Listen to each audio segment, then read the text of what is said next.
you're welcome back to my channel. If this is your first time of being here, you're welcome and thank you for clicking this video. I live in Toronto, Canada, and I make videos about my experiences and I give you tips on how you can do well when you come here as a new immigrant. So I talk about all the things that you should know as a newcomer based on my own personal lived experiences. You can check out my previous videos to see if there's anything that you might be interested in. Please feel free to share my videos, give them a thumbs up if you like them, and please leave your comments in the comment section if you think that there's anything you might like to share with me. Let me know how you're doing if you're new in Canada, and if you have any video suggestions, please do well to let me know.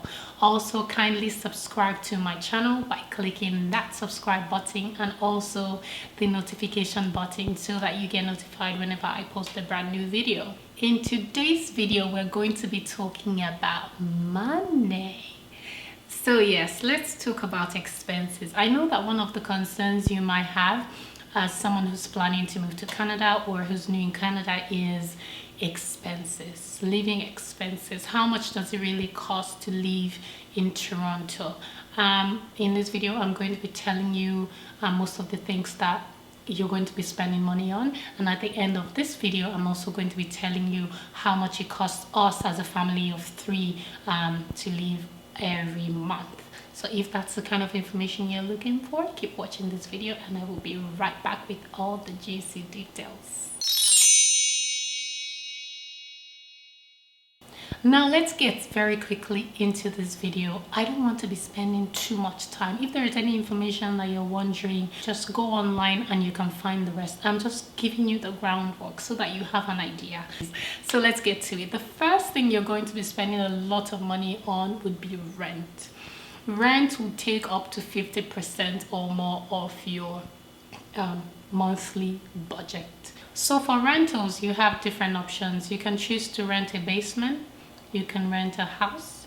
You can decide to live with other people in a shared accommodation, say have roommates.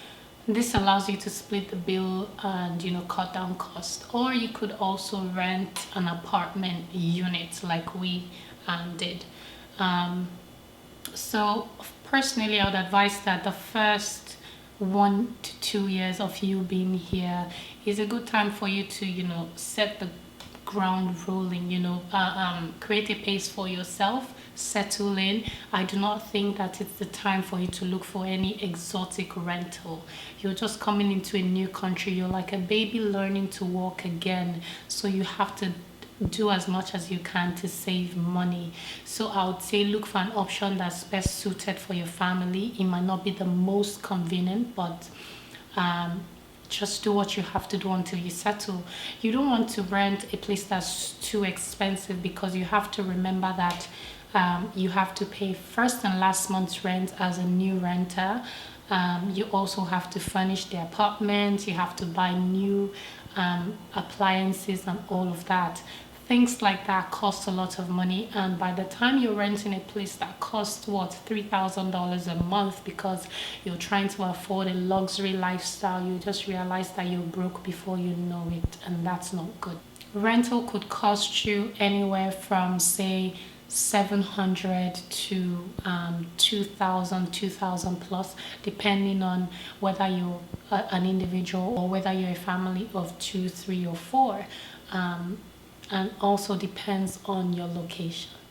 The second thing you spend money on is utilities. So for example, if you're a single man and you're like, you know what, I'm just looking for a place to lay my head, I'm going to rent a basement, I'm going to pay $700.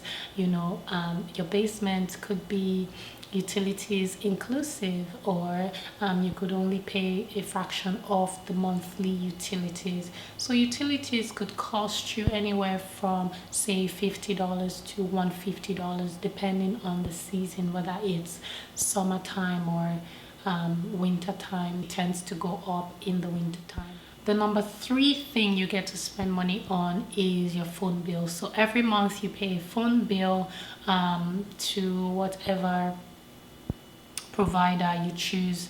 Phone bill can be as cheap as $50 to as expensive as $80. It just depends on how good the network provider is and the kind of coverage that you're looking for, or the data plan that you're choosing.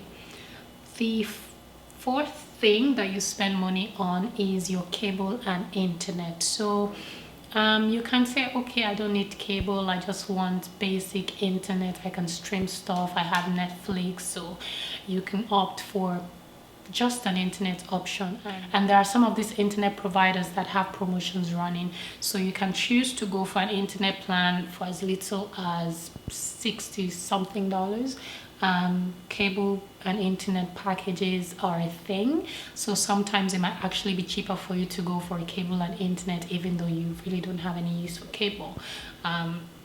It could also go as high as 100, 150, just depending on how many channels you're choosing.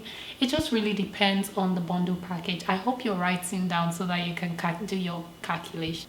Number 5 is groceries. Man must chop. You have to eat. So here's the thing, it depends on what you like. If you're the type that would rather go for organic products or produce, well, those are definitely much more expensive. But if you want to do regular groceries, if you're one person, I don't really know, but for a family of 3 like us, our budget is like 300, and 300 is us not going overboard. Like, there was a time I wanted us to not spend as much in groceries, but I think I was kind of deceiving myself because we had previously gone to Costco and we bought most of the things that we would need, that would, take a bulk of our grocery or shopping expenses. So we didn't spend as much in groceries that month.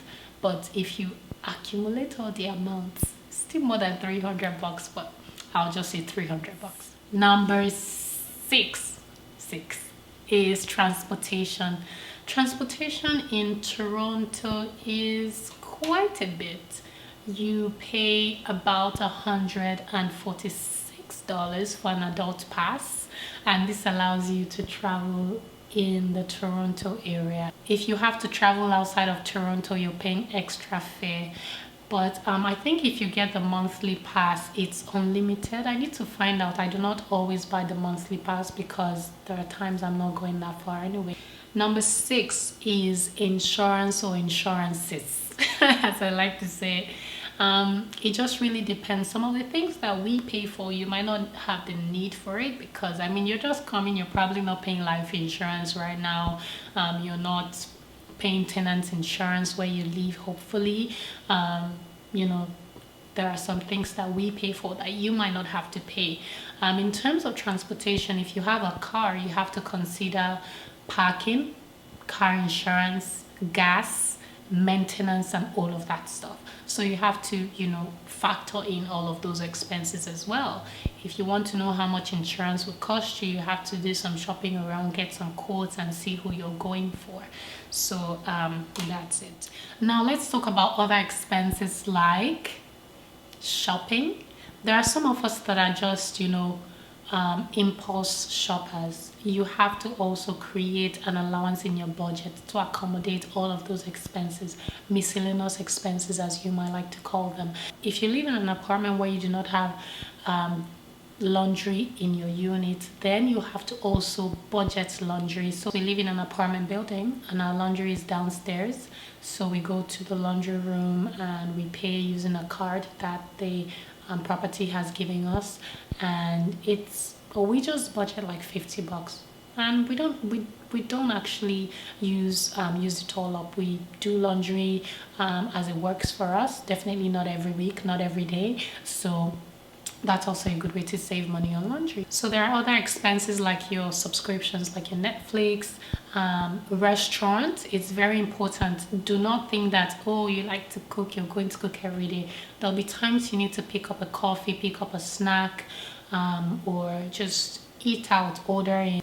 Create an allowance in your budget to accommodate all of those expenses. Also, when we talk about shopping, remember you have to buy things like personal effect, beauty supply, beauty and cosmetic supplies, toiletries, and and all of that, laundry soap, you know, stuff like that. You have to remember that you have to buy those, you know, kitchen stuff. Remember those things in your shopping, in your miscellaneous expenses. It's very important that you do not negate the smallest things, because you find out that every single dollar adds up. Another thing you want to remember is bank fees. When you open a bank account, some accounts would require you to pay monthly bank fees, so you have to also put that in your budget. So that's basically it. I believe that I've been able to mention like the most important things. I actually have a budgeting app that I use, so before making this video I actually went through the budgeting app to look through the things that we've highlighted for our monthly expenses, and that brings me to how much we spend monthly. So I'm just going to be giving you a rough idea, because sometimes we just decide not to go overboard with our spending. So our monthly expenses as a family of 3, including my son's care, diapers, food, and everything is anywhere from 4,050 something to $4,141. So now let me tell you something. If you have family who live abroad and you've called 1 or 2 times to ask for money and they say they don't have, try and be very understanding, I beg you, because a lot of the time it's not like the money is not there, but see, the things I've mentioned is just a lot of expenses, and sometimes we send you money not because we have it, we send you money because we just don't want to say no. So please be very understanding that we're working very hard and we don't get paid when we go on break time. So every hour counts. Say if somebody sends you $100, that's at least 5 hours of somebody's hard work. So be very considerate. If somebody's working 8 hours a day and they send you 5 hours of their work time, you should be very grateful. You should be appreciative of that. Anyhow, that brings me to the end of this video. Thank you so much for watching. I hope you learned a thing or two about this video. If there's any video suggestion you have, please let me know in the comment section. Thanks again for watching, and I'll see you in my next video. Bye bye.